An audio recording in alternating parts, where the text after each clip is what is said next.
गरीब की जादुई बिरयानी मशीन। पालमपुर गांव में दिनकर नाम का एक गरीब व्यक्ति रहता था। वो पास के शहर में एक फैक्ट्री में काम करने जाता था। उसकी पत्नी सीमा घर पर ही रहकर काम करती थी। उसकी भगवान में बहुत श्रद्धा थी। वो गांव से काम के लिए जब शहर जाता तो रास्ते में एक मंदिर पड़ता था और वहाँ पर एक बार रुककर आशीर्वाद जरूर लेता था।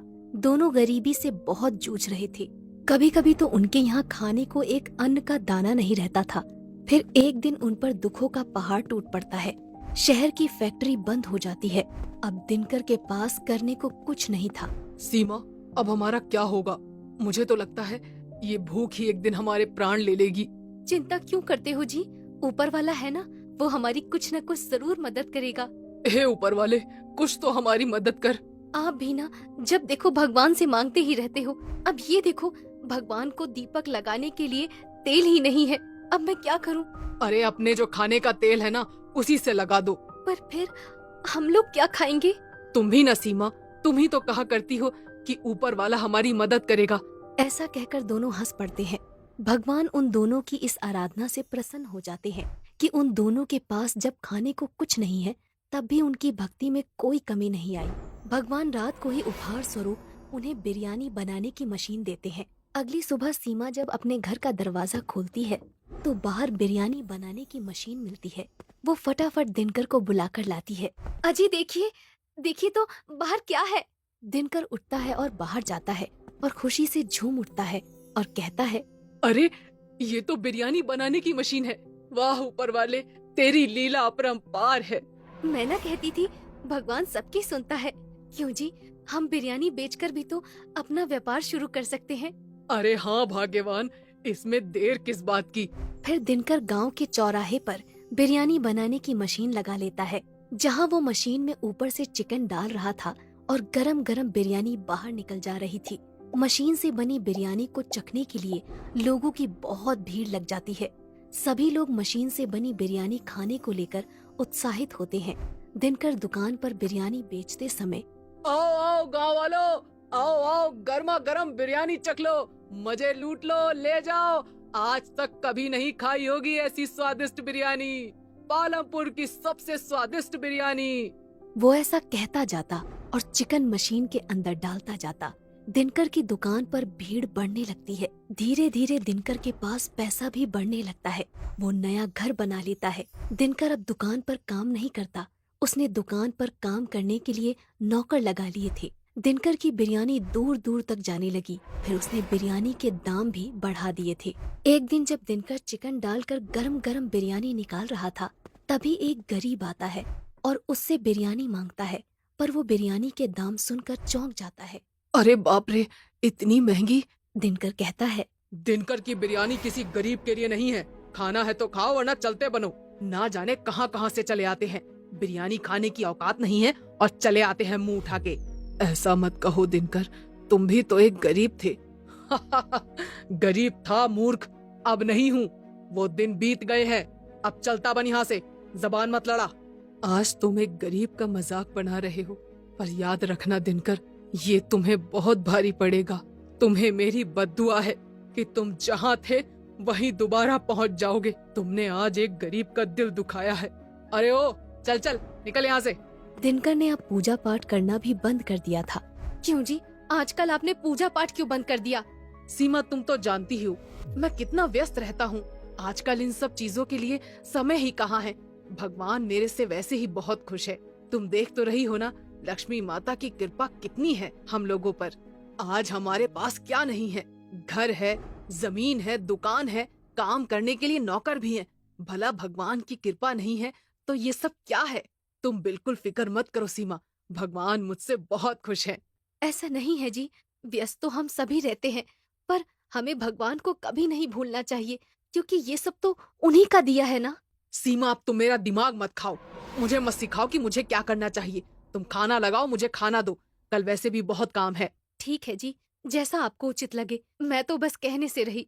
ऐसा कहकर वो दिनकर के लिए खाना लगा देती है। ऐसे ही कई दिन बीतते गए। दुकान पर एक बार जब बिरयानी बनाने की मशीन चल रही थी, तब नौकर ने जल्दी जल्दी में परोसते समय एक प्लेट बिरयानी जमीन पर गिरा दी। दिनकर को ये देखकर बहुत गुस्सा आया। उसने कहा, मूर्ख, तेरे को अक्ल नहीं है क्या? हाथ पैर टूट गए क्या तेरे? काम नहीं करना आता तो आता क्यों है यहाँ पे? ऐसा कहकर उसने नौकर को एक लात मारी। बेचारा नौकर आगे जाकर गिर जाता है। चला जा यहाँ से, दूर हो जा मेरी नजरों से। तुम जैसे दो कौड़ी के लोगों की मुझे जरा भी जरूरत नहीं है। बेचारा नौकर गरीब मजबूर था, वो वहाँ से उठकर चला जाता है। दिनकर गुस्से में लाल होकर घर जाता है और सीमा उससे पूछती है, अजी क्या हो गया है आपको? आप बहुत गुस्से में दिखाई दे रहे हैं। कुछ नहीं हुआ, ये गरीब लोग, इन्होंने तो मेरा जीना ही हराम कर दिया है। कभी कोई बद्दुआ देकर जा रहा है तो कभी कोई काम ही नहीं आ रहा है। मैं तो परेशान हो गया हूँ इन गरीब लोगों से। कैसी बातें कर रहे हैं आप? ऐसा नहीं बोलते हैं। मत भूलिए कि हम कहाँ से उठकर आए हैं।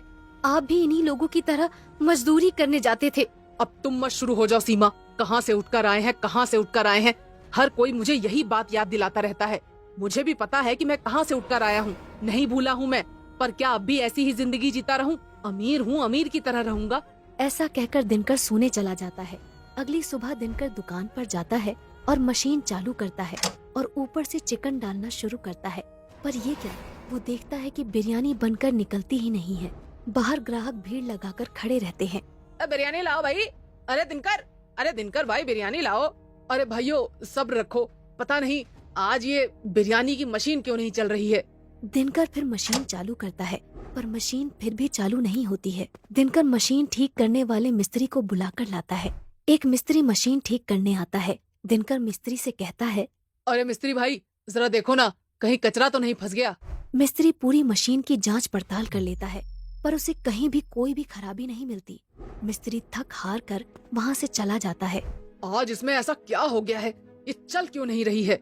धीरे धीरे जो भी भीड़ वहाँ पर खड़ी थी वो सब जाने लगते हैं। दिनकर भीड़ को समझाता है, अरे भाइयों, अरे कहाँ जा रहे हो? अभी चालू हो जाएगी, थोड़ा इंतजार करो। रुक जाओ, अरे भाई रुक जाओ, एक बार चालू हो जाने दो, फिर गरम गरम बिरयानी खिलाऊंगा और कम दाम में भी खिलाऊंगा। बस रुक जाओ। पर दिनकर की कोई भी नहीं सुनता। सारी भीड़ दिनकर को भला बुरा कहकर वहाँ से चली जाती है। दिनकर उस मशीन को कई बार चालू करता है पर मशीन चालू नहीं होती। इतने में उसके सामने एक दिव्य शक्ति प्रकट होती है और वो दिव्य शक्ति दिनकर से कहती है, क्या हुआ दिनकर, मशीन चल नहीं रही? ये सोचकर परेशान हो रहे हो? जी भगवान, अब ये मशीन कभी नहीं चलेगी दिनकर। नहीं प्रभु, ऐसा मत बोलिए, मुझसे ऐसा क्या पाप हो गया? तुम्हारे पाप का घड़ा भर गया है दिनकर। तुम भूल गए कि तुम कहाँ से हो और कहाँ से आए हो। तुमने गरीबी का मजाक बनाया है, गरीब लोगों को बिरयानी नहीं खिलाई। अपने यहाँ काम करने वाले नौकरों को तुमने लातों से मारा है। तुमने जितने भी पुण्य किए थे वो सारे खत्म हो गए और जिस गरीब को तुमने बिरयानी नहीं खिलाई वो गरीब और कोई नहीं, इंसान के भेष में मैं खुद था।